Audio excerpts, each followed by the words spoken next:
Before we dive in, let's take a moment to arrive. Wherever you are, walking, driving, multitasking, or curled up on the couch, take a deep breath in and let it out slowly. Let yourself be here, just as you are.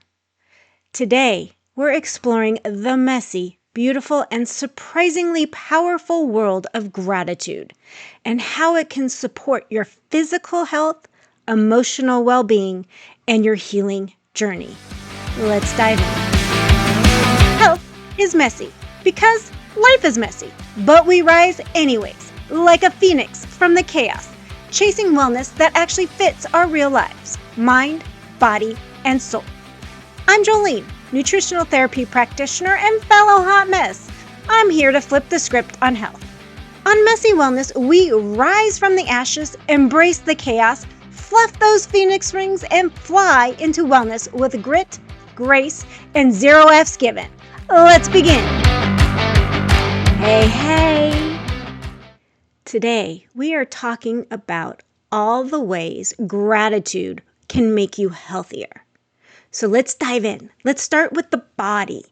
You might be surprised to learn that something as simple as saying thank you or scribbling a few grateful thoughts in a journal can actually shift your physical health.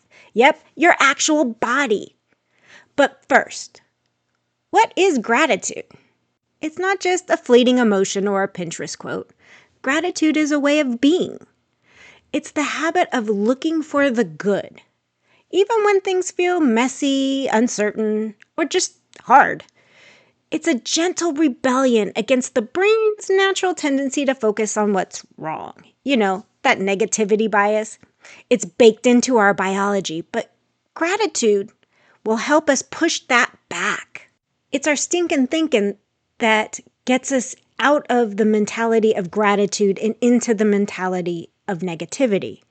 But before we dive into how we start developing gratitude as a practice, as a lifestyle, as a habit, whatever it is, let's dive into how gratitude can make us healthier. First up, let's talk about sleep. Have you ever found yourself staring at the ceiling at 2 a.m., your brain doing laps around your head, thinking about all your worries and struggles? Well, you're not alone. But here's the thing. Research shows that people who practice gratitude, especially before bed, tend to fall asleep faster, sleep deeper, and wake up feeling more rested. Gratitude helps quiet all that mental noise. It's like a soft blanket for your nervous system. As gratitude calms your nervous system, it also talks to your heart. Literally. Studies from places like UC Davis and Harvard have found that gratitude can actually lower your blood pressure. It also improves heart rate variability. You know that trendy thing everybody's been tracking lately? Translation, your heart works better and your body handles stress a lot more gracefully when gratitude is involved. Speaking of stress, gratitude is a natural stress buster. It actually helps lower our cortisol. You know, that stress hormone that wreaks havoc throughout your body and kind of makes you a little pudgy in the middle.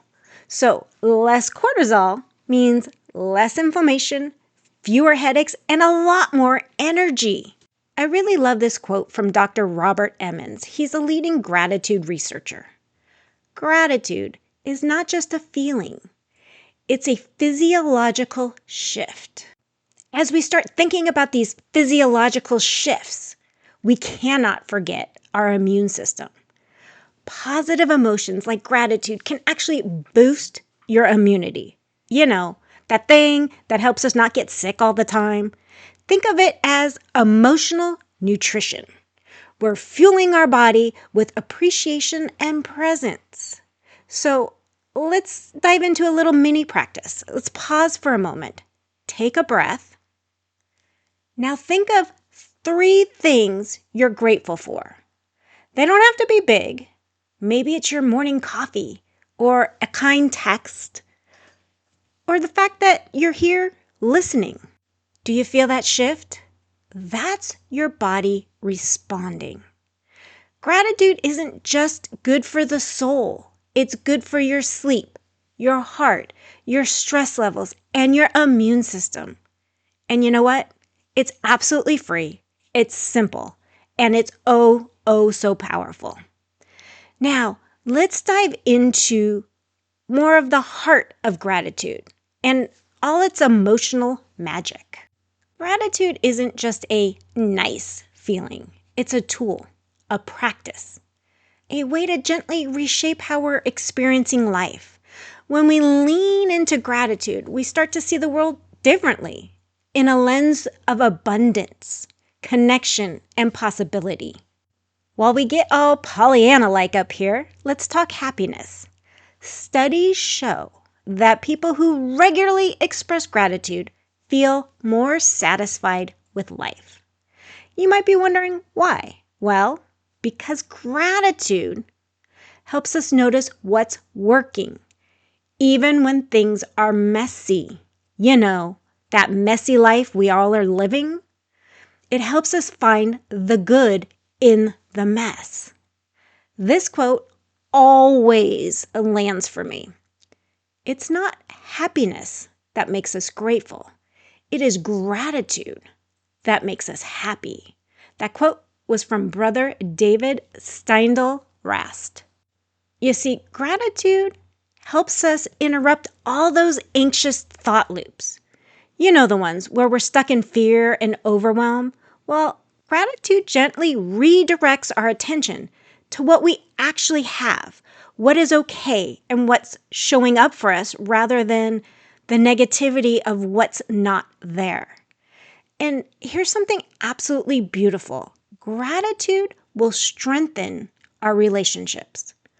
When we express appreciation, it deepens our trust, it builds intimacy, and it reminds us that we're not alone. Whether it's a simple thank you or a heartfelt note, gratitude creates emotional bridges.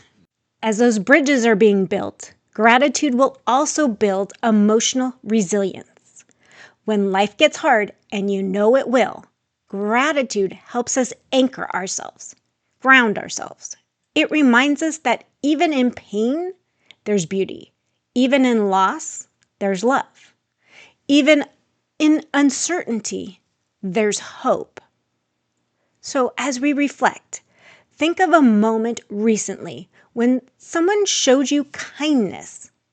Maybe they held a door for you, sent a sweet message, or just listened. Take a breath. Let yourself feel that gratitude. Let it soften you. And hey, if you're not feeling particularly grateful today, that's okay. Gratitude isn't about forcing positivity. It's about noticing the small flickers of light, even when things feel damn right heavy. So let's take a look now on the healing side of gratitude. Healing isn't always about fixing what's broken. Sometimes it's about learning to live with the cracks, to find beauty in the scars, to grow through the pain. Gratitude helps us do that. When we're hurting, grieving, heartbroken, or just frickin' worn out, gratitude can feel far away. But in those moments, it can also be a lifeline.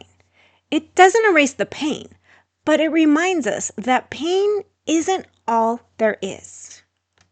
You see, gratitude helps us honor what we've lost while cherishing what remains. It gives us permission to feel joy again, even while we're still healing. It will also help soften resentment.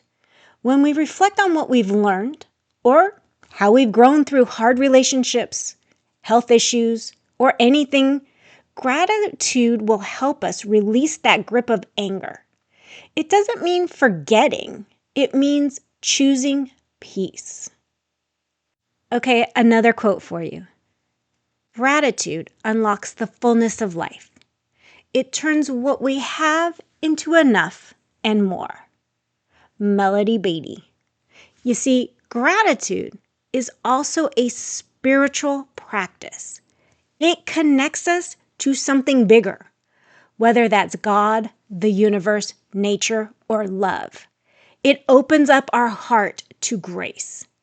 And for those who've been through trauma, gratitude can be a doorway to post-traumatic growth. It helps us find meaning in the suffering and recognizes the strength we didn't even know we had. So, how do we make gratitude real in your life? Let's go over some practices and rituals of gratitude so we learn how to incorporate gratitude into our life on a daily basis. One practice is a gratitude journal. You're going to take a book, an empty one, and write down 3 things you're grateful for. Now, if you do it at night, write 3 things you're grateful for that happened to you that day. And if you do it in the morning, make it about the day prior. But when you do it at night, you're going to end your day in gratitude and sleep a lot better. And in all fairness, if daily feels way too much, try it weekly. There's no pressure on how you do this. Just be present and aware of what you're writing down and truly feel the gratitude in the things you are grateful for. Next up is a gratitude meditation. Take a few quiet moments and reflect on what you're grateful for. It could be a sunny day, a warm meal, a friend's kindness. You can do this while sipping coffee, walking your dog, or sitting in silence. And this can be done in place of a gratitude journal or with the gratitude journal. Think about it, enjoy the memories and the feelings those things you are grateful for gave you. Another practice that has been lost so much in current society is expressing appreciation. Say thank you. Send a text. Write a note. Let people know they matter. It's simple, but it is so powerful. Don't forget, it's sometimes just those little simple acts of appreciation that are so powerful for you and the person you reach out to. Another practice that is incredibly powerful is a gratitude jar. Write one thing you're grateful for on a slip of paper every day and drop it in a jar. And then, when you need a little boost, you read through them. It's kind of like a love letter to your life. Now let's dive into some gratitude rituals. First up is breath work. We all know I love me some good breath work. So you're going to take a few deep breaths. And as you breathe, focus on something you appreciate. A person, a moment, a memory. And just let that feeling expand as you take these deep breaths. So in the show notes, I'm going to put in the link to a technique that will help you learn this breathing technique. It's called the Heart Math Quick Coherence Technique, but it's pretty simple. So it'll be a YouTube link. You can go watch that and learn how to expand on this gratitude breath work. Now, another way that is a ritual is gratitude before meals. A lot of people consider this saying grace, but it does not have to be religious. Before you eat, pause. Appreciate the food, the people who grew it, and the hands that prepared it. This simple ritual can shift all of your energy and even help your digestion. And then we have something we all should be doing anyways, walking. But this specifically is a gratitude walk. You go for a walk with the intention of noticing what you're grateful for. The sky, the trees, your breath, your body, or even just being able to walk. Let it be a moving meditation. I've given you some examples of practices and rituals to incorporate gratitude in your life, but now we need to make gratitude an actual habit. So start experimenting. Try different practices. See what feels good. There's actually no one right way. The only right way is what works for you. And then you have to be consistent. With everything in our health, we have to be consistent. Even a few minutes a day will make a difference. So set some reminders, sticky notes, phone alarms, whatever will help you remember to incorporate gratitude daily. And then learn to habit stack. Pair gratitude with something you already do, like brushing your teeth, making tea or coffee, and walking. We just talked about that ritual of a walking meditation, a walking gratitude. When we pair things together, we help stick to them. And then some days, your gratitude list might be deep and poetic. Other days, it might just be coffee didn't spill. That is enough. And that's real. Some days it's going to be, I got the greatest promotion at work. And other days, literally, it will be, I did not spill on my white shirt. It's okay. Be real. Be you. As always, this week's affirmation: gratitude helps me grow into my best self, more whole, more present, and more alive. Take time to sit with the affirmation, repeat it throughout the week, focus on it whenever you're trying to bring gratitude back into your life. And I'd like you to reflect this week and maybe think about this, journal about it, but your reflection prompt this week is: what's one difficult experience that taught you something valuable? It might still hurt, but is there a thread of gratitude woven into it? If so, hold on to that, because that's what's healing. As we wrap up, I want to thank you for being here, for showing up, for exploring the messy magic of gratitude with me. I appreciate you. If this episode resonated at all, I would love to hear your story. Share it on social, tag me, or send me a message. You can find me on Instagram at messywellness.jolene. You are not alone in this. And if you're up for it, try writing down one thing you are grateful for each day this week and see what shifts. Until next time, stay grateful and stay well. Bye. Thanks for riding the Hot Mess Express with me today. If you snagged a nugget of wisdom, a laugh, or just felt a little more seen, my mission was accomplished. Remember, this podcast is for educational and entertainment purpose, not medical advice. Check the show notes for the full legal jazz.